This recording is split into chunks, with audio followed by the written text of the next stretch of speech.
अक्सर ऐसा होता है ना कि जिन चीज़ों को हम सबसे अच्छे से जानते हैं, उन्हीं के पीछे सबसे बड़े राज छिपे होते हैं। तो चलिए, आज की पड़ताल में इसी आधुनिक धोखे के नकाब को उतार कर देखते हैं। अरे वाह! ये पैकेट, इसे देखकर हम में से कितनों को अपना बचपन याद आ जाता है ना? टैंग, मतलब गर्मियों की छुट्टियां और वो ठंडी ठंडी ताजगी। लेकिन सवाल ये है कि क्या ये वाकई उतना ही मासूम है जितना दिखता है, या फिर ये धोखेबाजी की एक बहुत बड़ी मिसाल है। तो ठीक है, चलिए जरा इसकी तह तक चलते हैं। हमारा पहला केस स्टडी है पैकेट में बंद धोखा, और हम जानेंगे टैंग ऑरेंज के पीछे की असली कहानी। अब जरा इसके दो चेहरे देखिए। एक तरफ बाईं ओर है इसकी चमकदार मार्केटिंग, रसीले संतरे, खूब सारा विटामिन सी का वादा, और दूसरी तरफ दाईं ओर है इसकी असली सच्चाई, केमिकल्स से भरी हुई जो इसके इंग्रेडिएंट्स लिस्ट में छुपी बैठी हैं। तो सवाल ये है कि आखिर इस पैकेट के अंदर है क्या?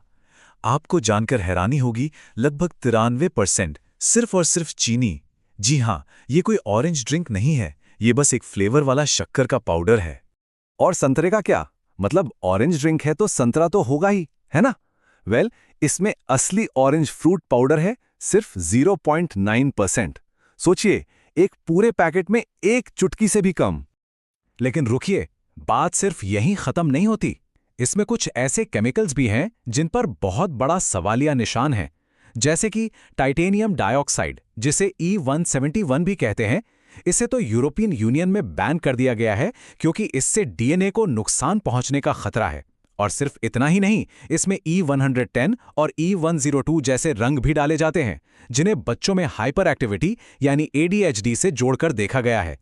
तो कुल मिला के बात यह है कि ये कोई ऑरेंज ड्रिंक नहीं है, ये एक अल्ट्रा प्रोसेस्ड फ्लेवर वाला शक्कर का पाउडर है।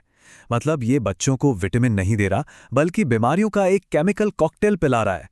अब देखिए, टैंग तो बस एक छोटा सा उदाहरण है। असलियत तो यह है कि ये जो पैटर्न है ना, ये एक बहुत बड़े, मतलब एक इंडस्ट्रियल लेवल के धोखे का हिस्सा है। तो चलिए अब ये देखते हैं कि ये धोखे का पूरा उद्योग हमारे किचन से लेकर ग्लोबल स्टेज तक कैसे फैला हुआ है। ये जो रणनीति है ना, कि एक सुंदर सा भ्रम दिखाओ और उसके पीछे कड़वी सच्चाई छिपा लो। और ये सब क्यों? सिर्फ मुनाफे और कंट्रोल के लिए। ये अब अपने आप में एक इंडस्ट्री बन चुकी है, और ये खास तौर पे 4 बड़े एरियाज में काम कर रही है। पहला है पर्यावरण का क्षेत्र। यहां इसे कहते हैं ग्रीन वॉशिंग। मतलब कंपनियां लगातार प्रदूषण तो फैला रही हैं, लेकिन दुनिया के सामने ऐसी इमेज बनाती हैं जैसे वो पर्यावरण की सबसे बड़ी रक्षक हों। फिर आता है ज्ञान का क्षेत्र। यहां प्रीडेटरी जर्नल्स का जैसे एक धमाका सा हुआ है। आज के समय में 20,000 से ज्यादा ऐसे जर्नल्स हैं जो बस पैसे लेकर नकली या घटिया रिसर्च को असली बताकर छाप देते हैं। और फिर है पहचान का क्षेत्र, यानी आइडेंटिटी। यहां डीप फेक फ्रॉड ने तो कमाल ही कर दिया है। ये टेक्नोलॉजी अपराध के लिए एक ऐसा परफेक्ट डिजिटल भ्रम पैदा करती है कि पूछिए मत। अंदाजा है कि इससे धोखाधड़ी के मामलों में 300% तक का उछाल आ सकता है। तो अब सवाल ये उठता है कि ये जो धोखे हैं, जो इतने अलग अलग दिख रहे हैं, क्या इनमें कुछ कॉमन है? जवाब है हाँ, बिल्कुल है। चलिए अब इनकी जो कॉमन प्लेबुक है उसका पर्दाफाश करते हैं। ये स्लाइड इस पूरे पैटर्न को एकदम साफ कर देती है। आप देखिए, चाहे हेल्थ का सेक्टर हो, पर्यावरण हो, ज्ञान हो या फिर पहचान, हर जगह एक ही फॉर्मूला काम करता है। एक सुंदर सा भ्रम दिखाया जाता है जो उनका वादा है, उसके पीछे एक कड़वी सच्चाई छुपी होती है जो उनका असली प्रोडक्ट है, और इन सबके पीछे का मकसद सिर्फ और सिर्फ मुनाफा। तो मतलब तरीका हमेशा हर बार एक ही होता है। एक बहुत ही खूबसूरत, आकर्षक भ्रम के पर्दे के पीछे एक ऐसी हकीकत को छुपा लो जिससे खूब पैसा बने, भले ही वो हकीकत कितनी भी नुकसानदायक क्यों ना हो। तो सवाल ये है कि हम इस सब से खुद को बचा कैसे सकते हैं? अच्छी खबर यह है कि तरीके हैं। चलिए अब जरा उस डिफेंस टूल किट पर नजर डालते हैं जो हमें सच्चाई पहचानने में मदद करेगा। यह जानना भी जरूरी है कि ऐसा नहीं है कि कुछ हो नहीं रहा, सिस्टम भी लड़ रहा है। इंटरपोल जैसी बड़ी बड़ी संस्थाएं इस धोखे के खिलाफ एक्शन ले रही हैं, लेकिन असली बात तो यह है कि हमारी खुद की जागरूकता ही हमारा सबसे बड़ा और पहला हथियार है। इस भ्रम के जाल को तोड़ने के लिए ये 4 कदम उठाए जा सकते हैं।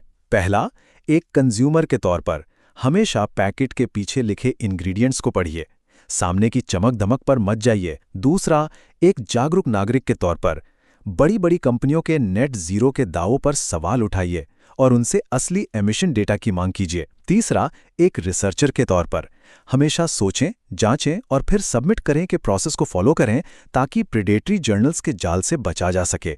और चौथा, एक प्रोफेशनल के तौर पर अगर कोई रिमोट इंटरव्यू हो रहा है तो डीप फेक को पकड़ने के लिए उनसे कहें कि चेहरे के सामने हाथ हिलाकर दिखाएं या ऐसा ही कोई लाइव एक्शन करें। तो आखिर में सार बस इतना सा है, सवाल पूछने की आदत डालनी होगी, चाहे वो हमारे खाने में मिला केमिकल हो, पर्यावरण के नाम पर बोला जा रहा झूठ हो या फिर हमारी डिजिटल पहचान पर हो रहा हमला हो। इन सब से लड़ने के लिए सवाल पूछना और क्रिटिकली सोचना ही हमारा सबसे बड़ा हथियार है। तो अब सवाल ये है कि सबसे पहला सवाल किस चीज़ पर उठाया जाएगा?